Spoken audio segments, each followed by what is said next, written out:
The Haunting of Hollow Creek. Lucas had always been curious about the old abandoned house on the outskirts of Hollow Creek. For as long as he could remember, the dilapidated structure had stood as a dark silhouette against the horizon, whispering secrets of a past long forgotten. Locals spoke of strange occurrences and ghostly apparitions, but Lucas, being a skeptic, dismissed these tales as mere folklore. One crisp autumn evening, Lucas decided to explore the house for himself. Armed with only a flashlight and his curiosity, he made his way through the overgrown path that led to the entrance. The moon cast an eerie glow on the crumbling walls, and the wind howled through the broken windows, creating an unsettling symphony. As he stepped inside, the temperature dropped noticeably. The air was thick with dust, and the floorboards creaked under his weight. Lucas shone his flashlight around the room, revealing decaying furniture and cobwebs that clung to every corner. The house seemed to be frozen in time, untouched since the day it was abandoned. Venturing further, Lucas found himself in what appeared to be the living room. A grand fireplace dominated one wall, its once majestic mantle now covered in grime. On the opposite side, a faded portrait of a stern-looking man and woman hung crookedly. Lucas felt their eyes following him as he moved about the room. Suddenly, he heard a faint whisper. He turned quickly, but there was no one there. His heart raced, and he dismissed it as his imagination playing tricks on him. Determined to uncover the truth, Lucas pressed on.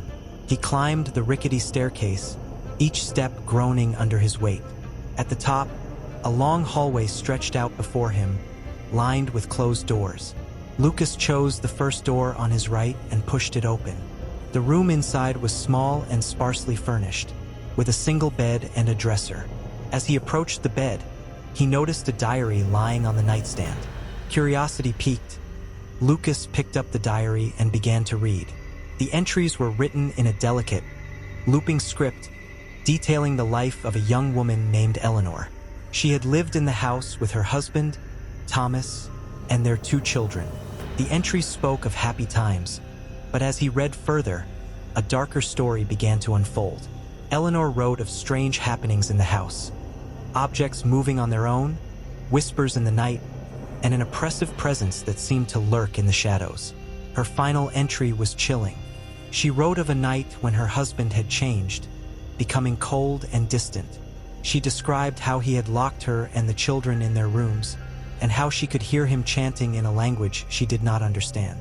The entry ended abruptly, with a smear of ink as if she had been interrupted. A chill ran down Lucas's spine as he realized the gravity of what he had read. He set the diary down and turned to leave the room, but as he did, he heard the creak of a door behind him. He spun around, flashlight trembling in his hand, but saw nothing. Lucas exited the room and continued down the hallway. He tried another door, revealing a child's bedroom. Toys were scattered across the floor, and a small rocking chair sat in the corner, gently swaying back and forth. He felt a wave of sadness wash over him as he imagined the children who had once played there. He moved on, opening the door at the end of the hall. This room was different. It was a study, filled with books and papers strewn about. In the center of the room was a large oak desk, and behind it, a tall bookshelf. Lucas approached the desk and noticed a leather-bound book lying open. The book was filled with strange symbols and incantations. As Lucas examined it, he realized it was a book of dark magic. The symbols matched the descriptions in Eleanor's diary. He now understood that Thomas had been involved in something sinister, and the house had been a site of dark rituals. Suddenly, the temperature dropped even further, and Lucas could see his breath in the air. The flashlight flickered, and a sense of dread filled the room.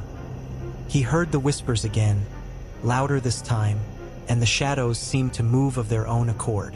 Panic set in, and Lucas backed away from the desk. As he did, the bookshelf swung open, revealing a hidden passage. He hesitated for a moment, then steeled himself and stepped inside. The passage led to a narrow staircase that descended into darkness. With his flashlight barely illuminating the way, Lucas carefully made his way down the stairs. At the bottom, he found himself in a small, dimly lit chamber. In the center of the room was a stone altar, stained with dark, dried blood. Symbols matching those in the book were etched into the walls, and the air was thick with the scent of decay. Lucas felt a presence behind him and turned to see a figure standing in the shadows. It was Thomas, or what was left of him.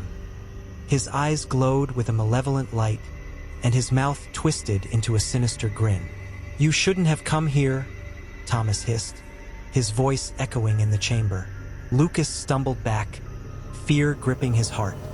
He turned and ran up the stairs, the sound of Thomas's laughter chasing him. He burst out of the hidden passage and raced down the hallway, desperate to escape the house. As he reached the front door, it slammed shut before him. Lucas tugged at the handle, but it wouldn't budge. The whispers grew louder, and the shadows closed in around him. In a final act of desperation, he hurled himself against the door, and it gave way, sending him sprawling onto the porch. Gasping for breath, Lucas scrambled to his feet and ran. He didn't stop until he reached the safety of his home, vowing never to return to Hollow Creek again. The house still stands, a silent sentinel over the dark secrets it holds. And though Lucas escaped with his life, he will never forget the terror he faced that night, the haunting of Hollow Creek. Thank you so much for watching. If you enjoyed this video, please give it a thumbs up and share it with your friends. Don't forget to hit the subscribe button and ring the bell icon so you never miss an update. Your support means the world to me. See you in the next video.